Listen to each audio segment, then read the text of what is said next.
Okay, let's do it. Let's do it.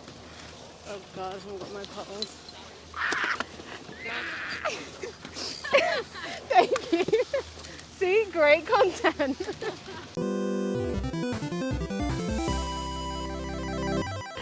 Hello, you are watching Another Go with the Flow with your host Flo Burchill. I'm joined today by Markian Tarasiuk. How are you doing? I'm great. I'm on Whistler Mountain. I'm so stoked to do this interview. Usually they're just like, I'm sitting in a hotel room. This is nice. This is nice. This Yeah, is we've got a nice background. It's Ah. not. This isn't CGI. This is all real. We might get some snow in our faces just so you know that it's legit. Have you been to Whistler a lot before?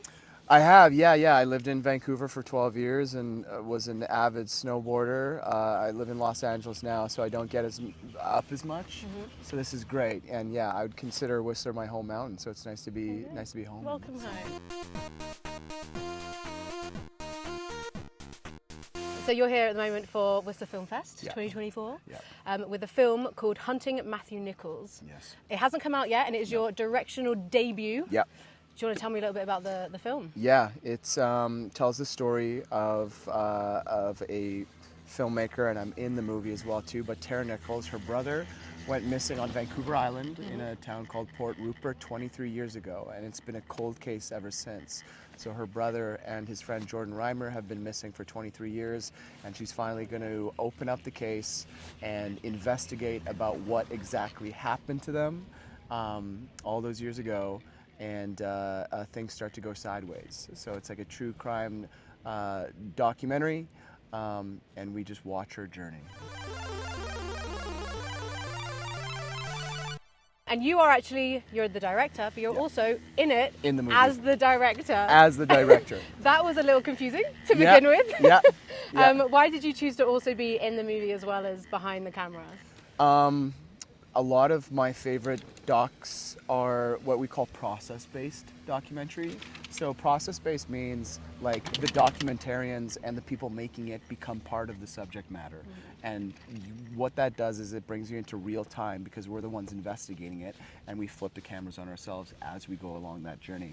And so things like Murder on Middle Beach, The Jinx, recently on HBO called Chimp Crazy was another one that flips the cameras around and they become involved in the story of the documentary. So that was kind of the process, because those are my most favorite ones and most exciting to watch.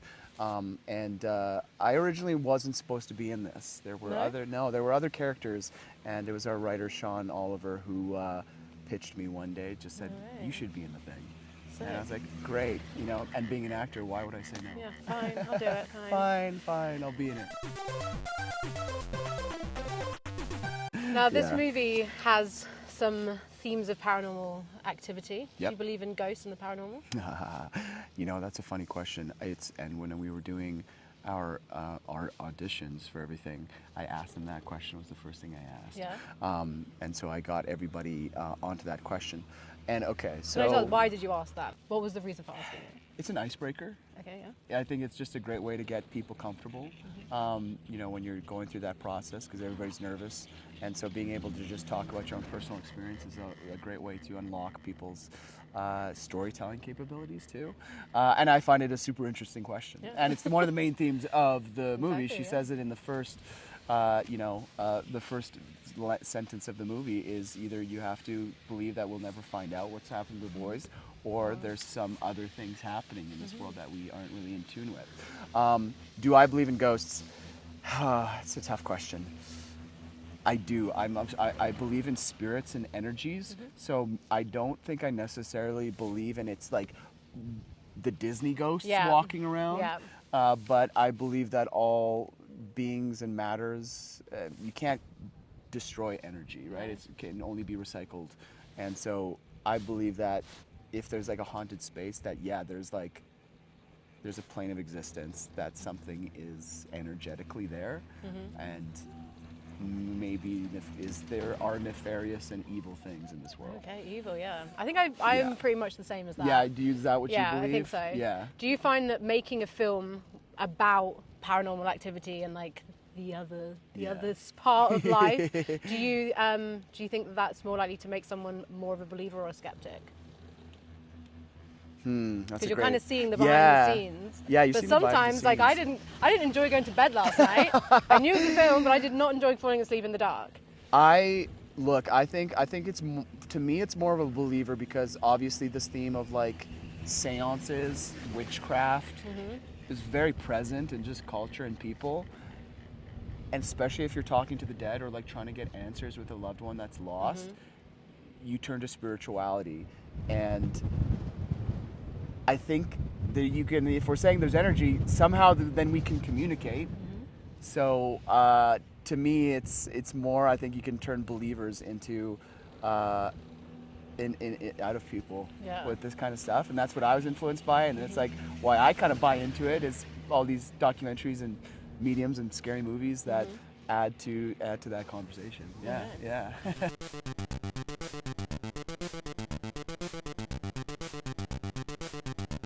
So, Hunting Matthew Nichols is it's like a faux documentary horror. Yes.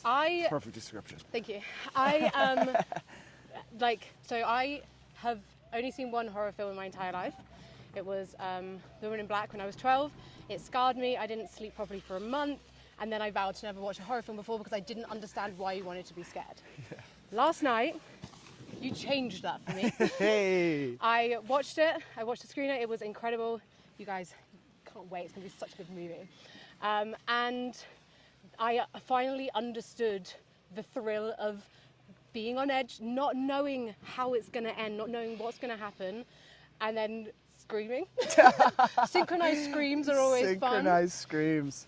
And so I just want to say thank you for kind of unlocking a whole new genre of movies that now I you're gonna go. You have a whole world crazy. Unlocked for yourself. Yeah. Were there any horror movies that you took inspiration from to make this movie? Yeah, the obvious ones are the Blair Witch Project. Of course, These like seminal found footage films. So like Blair Witch Project, Paranormal Activity.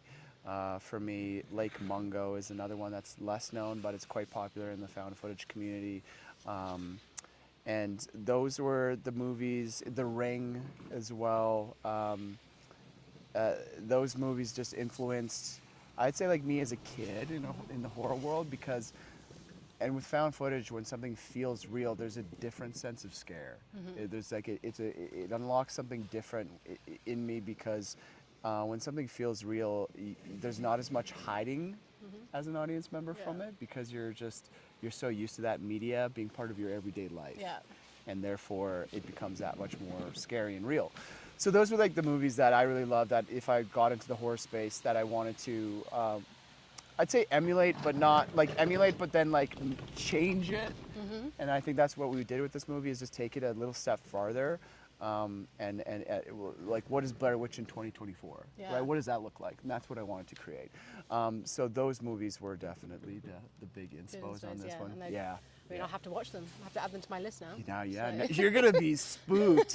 There's some. It's fun that if you go back and watch those movies now, you'll see what I pulled and stole from. Okay. It's a lot of fun.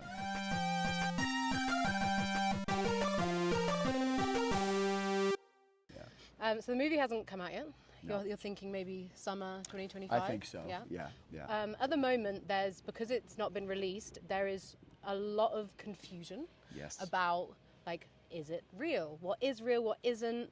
What are you most looking forward to, or what are you most worried about with the actual release? Because when I finished watching the film, I wished that it was out so I could look up Reddit and be like, what are other people saying? Yes. That hasn't happened. So I was doing all of the sleuthing myself. We sat for about half an hour afterwards, to the point where we were searching like who owned domains of websites. Like it was so crazy. Like going through follower lists, checking how like the furthest of posts, like exactly what you would assume people would do would hope that would do. Yeah.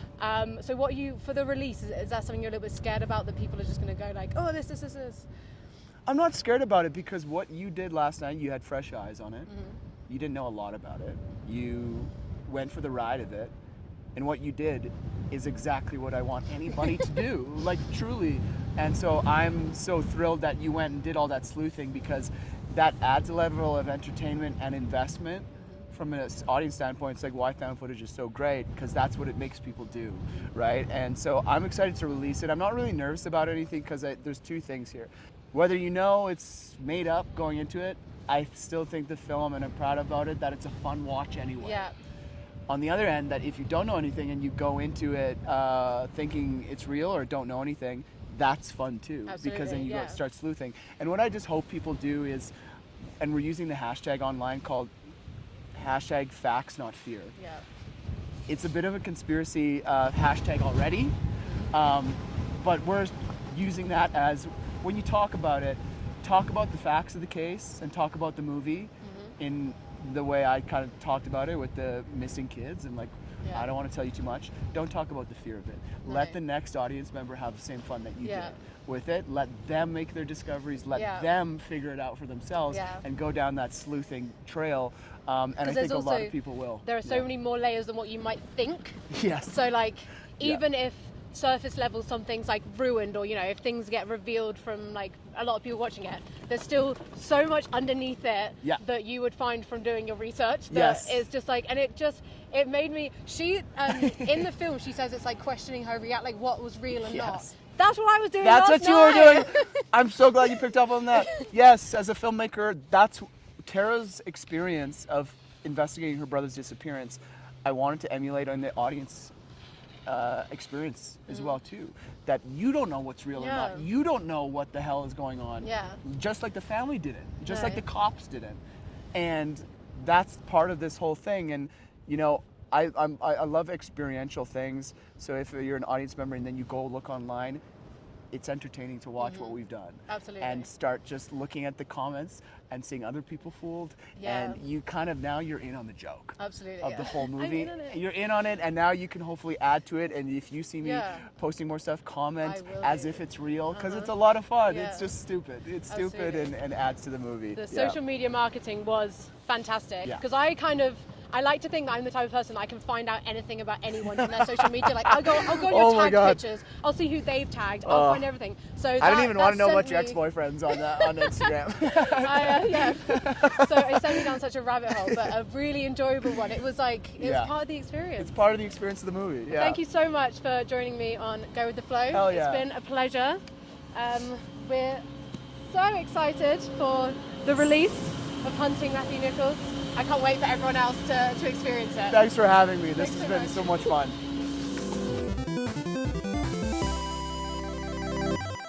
I think we should do. We'll hump. We'll hump. What kind of interview is this? I was going to say hop and then jump. We'll go in the trees. We'll hump. I mean, we're going to hop. Everybody's off this done it, right? And jump onto another. Jesus Christ.